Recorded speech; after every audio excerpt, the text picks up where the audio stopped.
Queen Mary of Denmark traveled solo to Nigeria, radiant, elegant, and strategically dressed for every moment of this historic visit. A detailed look at all her looks, their meaning, the diplomatic messages hidden behind the fabrics, and the reactions around the world. A solo trip that marked a turning point in royal diplomacy. Discover the full story. It's an image that has gone viral. That of a queen, alone, confident, and dressed with surgical precision, stepping off a plane in Abuja, under the African sun. Queen Mary of Denmark, wife of King Frederick X, began a solo visit to Nigeria, a major diplomatic event for the Danish kingdom and a masterful demonstration of sartorial soft power. In a world where every gesture, every glance, every fold of a royal garment is scrutinized, interpreted, and sometimes overinterpreted, Mary's presence on Nigerian soil was not just a protocol exercise. It was a message, a promise, a strategy. Mary immediately captured everyone's attention as soon as she arrived. Not only with her regal posture, but also with her outfit of the day, a flowing midi dress by Dawn, a British fashion house renowned for its commitment to combating human trafficking. The choice was far from trivial. With one simple gesture, Mary subtly linked fashion and humanitarian causes, choosing a color that evoked both Africa's lush nature and hope. On her feet, nude pumps elongated the silhouette without stealing the show from the dress.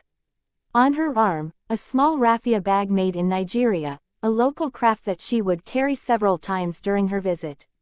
This trip to Africa, conducted without King Frederick, underscores not only the court's trust in Mary, but also her growing diplomatic role.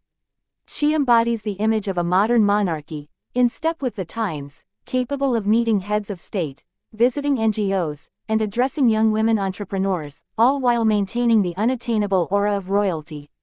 Her outfit on the second day perfectly illustrates this. Wearing a custom-made Nigerian traditional dress with ivory and navy blue patterns, she visited a school in Lagos where she spoke with children and teachers. The emotion on their faces was palpable. A Danish queen, in local dress, speaking about equality and access to education in a working-class Lagos neighborhood. The images made headlines. Every appearance was meticulously planned. At the Maternal Health Conference in Abuja, Mary appeared in a structured white jumpsuit, belted at the waist, evoking medical rigor while maintaining a feminine touch. The white, a symbol of purity and care, contrasted with the colorful background of the Nigerian flag, creating a striking aesthetic. Her speech, delivered with calm and authority, was applauded not only for its content but also for the image of determination she projected. That day, her hair was pulled back in a strict bun, her jewelry kept to a minimum, as if to further convey the message that elegance is also a matter of attitude. On the fourth day, at a reception hosted by the Nigerian government, Mary surprised everyone with a bold choice, a long dress with a reworked wax print by the Danish fashion house Dax. Wax, an iconic African fabric, has become a symbol of cultural pride in recent years.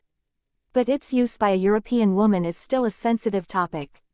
Yet, Mary avoided the pitfall of cultural appropriation by surrounding herself with local designers and highlighting the designers' names in her press releases.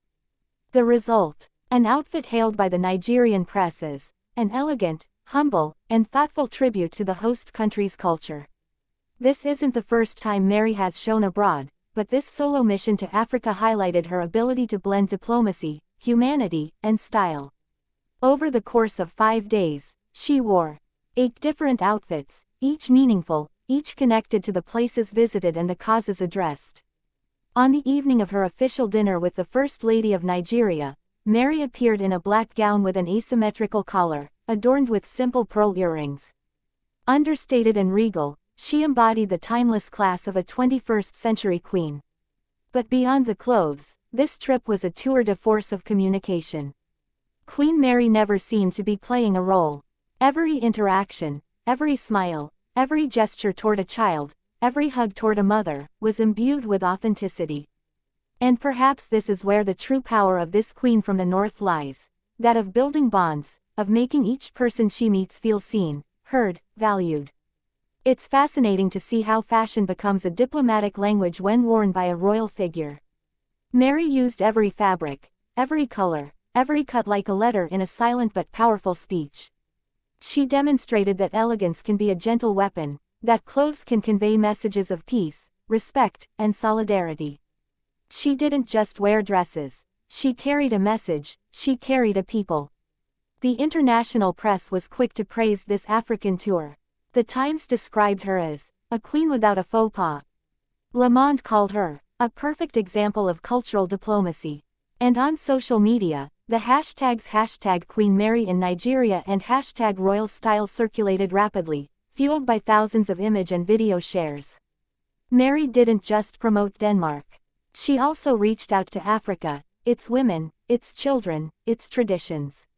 She spoke about education, health, the fight against period poverty, and microcredit. And at every stage, she did so in an outfit that supported her message, without ever upstaging the substance of her commitments. In a world saturated with images, it's rare for a royal visit to leave such a powerful mark. Yet, Mary's visit to Nigeria has all the hallmarks of a turning point.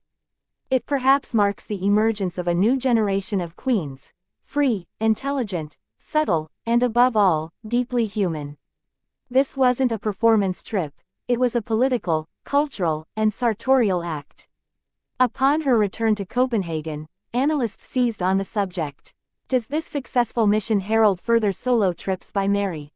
Will she, like Queen Rani or Princess Kate, embody a diplomacy of image embodied by powerful women? King Frederick, for his part, praised his wife's deep commitment and unfailing professionalism. And the proud Danes see her as an ambassador of heart and modernity. Mary ended this trip in a sober beige linen dress, surrounded by Nigerian women leaders, symbolically planting a tree in a school. A simple gesture, but one of rare symbolic power. What if this discreet yet self-assured queen was precisely redefining what it means to be a sovereign in the 21st century?